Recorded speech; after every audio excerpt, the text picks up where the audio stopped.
Hello students, welcome to the expert lecture series organized by BYK College of Commerce. Today's video is about effective and confident presentation of board examination.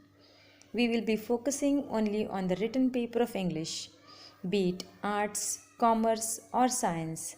English has always remained an important subject, but often ignored by the students due to its pattern.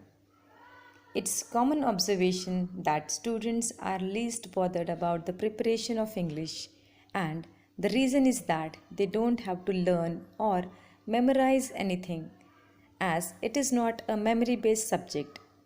But they forget that it's a skill based subject, and you need to achieve mastery over the skills like listening, speaking, reading, writing, and thinking. And this cannot be done overnight. It requires practice. It's not just about copying and pasting answers from the passages. So it's much more than that. As we all know, board exam is one of the important milestones in every student's life. It has also become a do or die pressure creating situation for maximum number of students who want to remain in the competition. As a student, you try your level best for the board exam preparation. But what if you are not able to put your hard work and knowledge in the right way? Your efforts will go waste.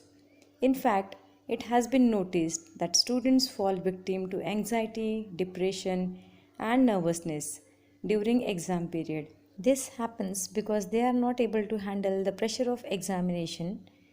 Obviously, the pressure is too much that students are not generally able to cope up with it, and there is a possibility that they might forget what they have learned.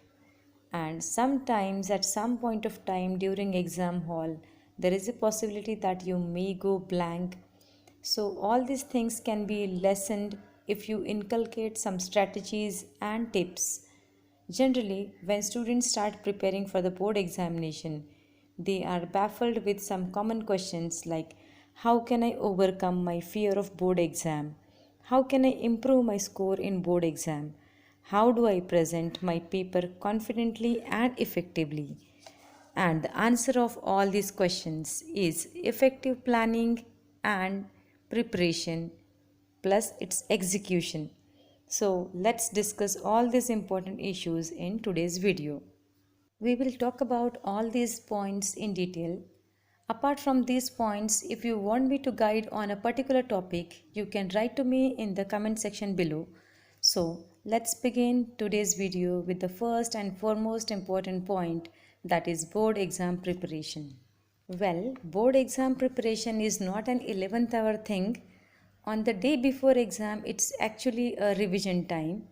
Experts say that don't learn new things one day before the exam, as it would create confusion in your mind. But as I always say, that there is an exception to everything. So, those who are comfortable and used to this method of studying a new topic at the last moment can surely try it out. But if you want to remain stress free, it's better to be prepared in advance and just revise at the last moment. If you are not well prepared, it's a human tendency to get panicked a night before an exam. So don't let this happen to you. Always remember, don't keep waiting for the miracle to happen in your life. No one is going to do it for you. So you do it for yourself and start preparing right now. Now let us discuss how can you plan your study effectively. Actually, managing your timetable before the board exam is very crucial. Prepare your timetable, but don't just let it be on the paper. Implement it religiously. Now, whether to devote your entire day for just one subject or to study two subjects in a day is completely your choice and comfort. Some students like to concentrate and focus only on one subject a day, whereas some needs change. So, it's your personal choice. Calculate the available days and check how much prepared you are in terms of your syllabus and plan accordingly. Don't forget to mark the reduced syllabus of this year before you plan your schedule. Make sure that you give extra time for the topics that are difficult for you. Devote your time in a prioritized manner to each subject depending on your strength and weaknesses. When you plan your schedule, you should actually write it down. Stay away from mobile and other mind diverting gadgets and social media. Unsubscribe from all YouTube channels. Mute your group chats on your phone. Remember, time management seems to be easy when one has to advise it, but it's actually difficult to execute, so stay motivated. Keep yourself motivated so that you can put your plan into action. Make it a point to hang out with motivated, passionate, and ambitious people. You will become more like them over time. Influence does matter. Time management before exam and during exam is equally important as students often complain about the lengthy question paper. After the exam, most of the students say that they knew everything in the question paper but they were unable to answer all the questions as the paper was too lengthy. Most of the students appearing for the board examination are not able to finish the question paper within the given time frame. During board exam, proper time management is extremely important in order to attempt the complete question paper within the given time frame. While solving the paper, students should not get stuck on any particular question. Leave the question if you are not able to find the answer within 1 or 2 minutes of reading a question. You can come back to such questions later as soon as you finish with the rest of the paper. I suggest you to take a print of this and analyze yourself on a daily basis where you are. This would help you to reach towards your goal. Make the most of additional 10 minutes. HSC board has been implementing a pattern of distributing question paper 10 minutes before the exam begins. This is a reading time and you must utilize this time to go through the paper quickly so that you can draft an outline in your mind and plan your paper systematically.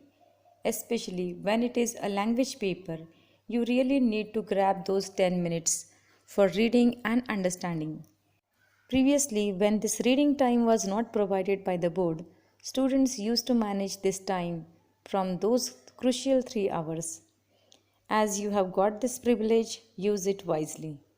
Remember, the more systematic you are, the more marks you fetch. Drawing margins is not so important, so don't waste your time in doing it. I have seen some students doing it during the reading time. So, the thing is that you should know the priority. Why setting your priorities is so important, let me tell you with the help of the question paper. First of all, in case you are not able to find an answer of a certain question, leave enough space for it and go ahead. Don't waste your time in reading and rereading the passage. At the same time, do not merely copy and paste the lines from the passage on your answer sheet. Try to write it in your own words. Writing in your own words would come with a practice, so keep a practice of solving question papers. Detailed reading of your textbook is very important, and you should also know the reduced portion of this year.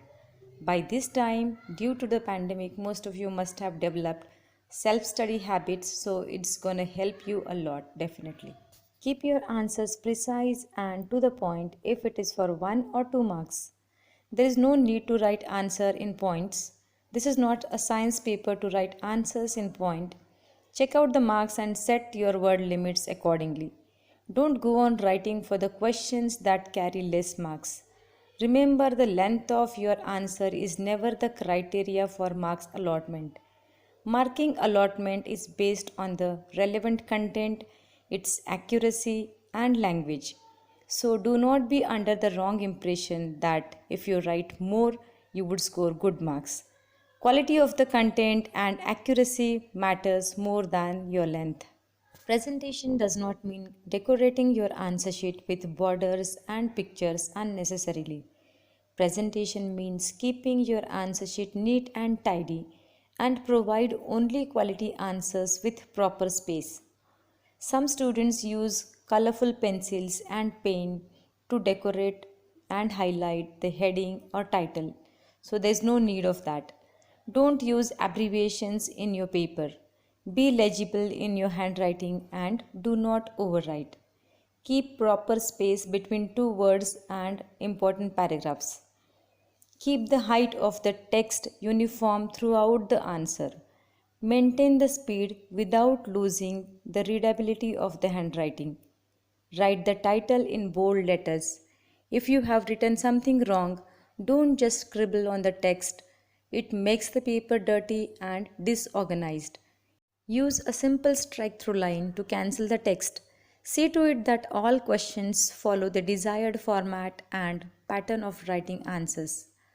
After preparing so well, you are expected to present your knowledge in the best possible ways.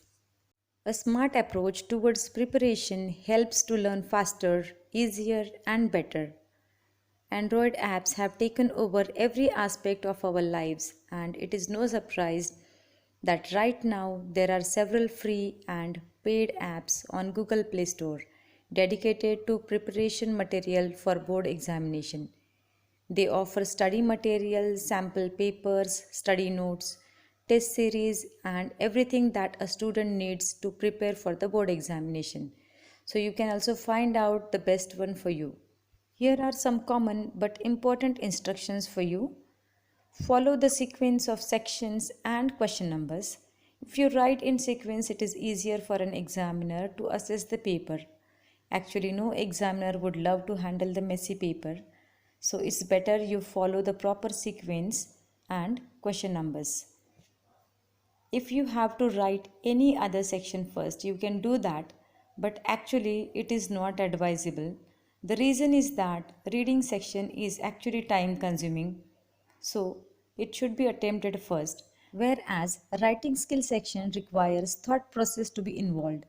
And if you have done enough practice of it, it's not a tough job for you. Only the topics will be different in the exam, but you will be familiar with the format of all writing skills.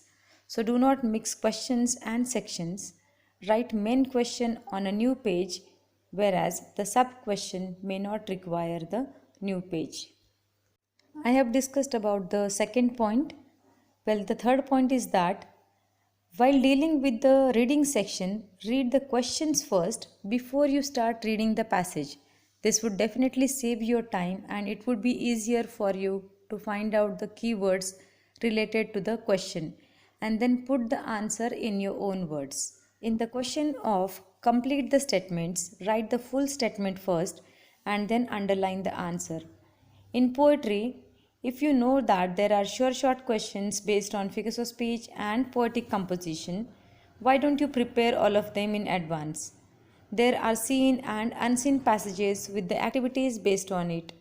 So if you have not gone through the text, you would have to treat all the passages, that is seen passages, as unseen passages, and you won't be able to give proper justice to the actual unseen passages. So reading textbook can really save your time. In the novel section, again there will be sure short questions based on character, theme, plot, setting and language. So be ready with this. It is equally true about the composing poetic lines and poetic appreciation. So these questions are bound to occur, so they can be prepared in advance. Practice of writing is really very important, especially about the writing skill. The more you practice, the better you are prepared. In writing skill section, you have 3 options for each question. So you should be mentally prepared that which skill you are going to attempt in the examination. It's always better that you are familiar with all the formats of writing skills, but you have choices and options in it.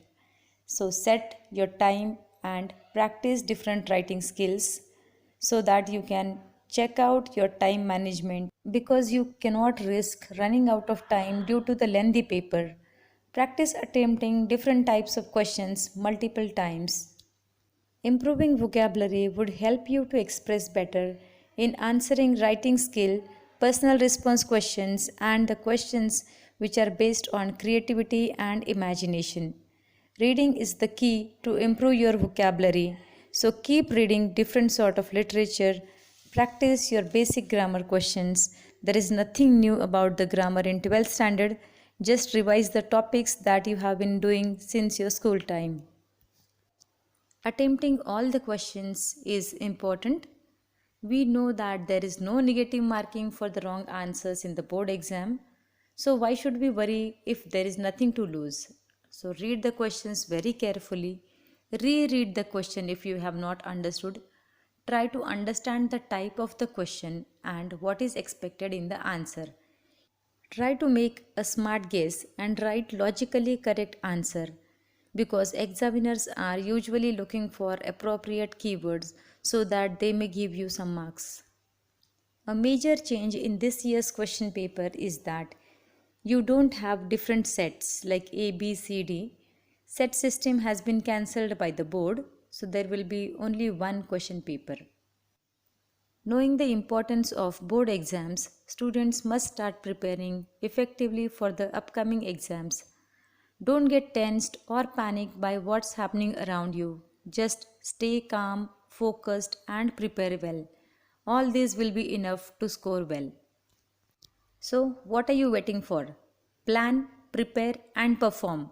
Find out what are your weak points and try to make them strong. The best way to assess yourself is to take a deep look into your own answer sheets of class test. Find out your mistakes and make a list of it and dedicatedly work on it. Take it as a mission to convert your weak points into the strongest one. This is sufficient for you to achieve your goal. This is a list of some common mistakes that students should avoid in the examination hall. First one, that is not reading the question paper properly. I think I have already discussed this point, so I won't repeat the same thing again. Time mismanagement. In this point, I think I should tell you a little bit more. In order to manage your time wisely, you need to practice writing quickly. You can try your hands on practicing more and more practice papers, that is sample papers. Select a time target for each question and stick to it, and then check if you are able to complete your paper within the set time constraint or not. You should work on your writing speed, otherwise in the exam you manage first few pages with the good handwriting and maybe after 3 or 4 questions you run short of time, so handwriting doesn't matter to you and you just have to wind up the entire question paper. So if you want to keep your handwriting same throughout the paper, practice it. Next point is that after completing the paper, don't forget to check your answer sheet once again. Check what you have written. Many a times while checking the answer sheet we come across some silly mistakes and that need to be corrected at that moment. You can't afford to let it go as it is. Check if you haven't skipped any question. Also make sure that you have written your seat number properly before handing over the answer sheet to the examiner. And the last point is that if you do not know your paper pattern and marking scheme, then maybe you won't be able to write so efficiently. So the smart way to study is to know your paper pattern and marking scheme very well. Knowing marking scheme would help you to write your answers smartly and you would write only what is required. This brings me to the end of my video. I think I have discussed all the points and major do's and don'ts. If you have any doubts and questions, write to me in the comment section below. I would definitely try to answer you. Thank you so much for watching my video and all the very best to you.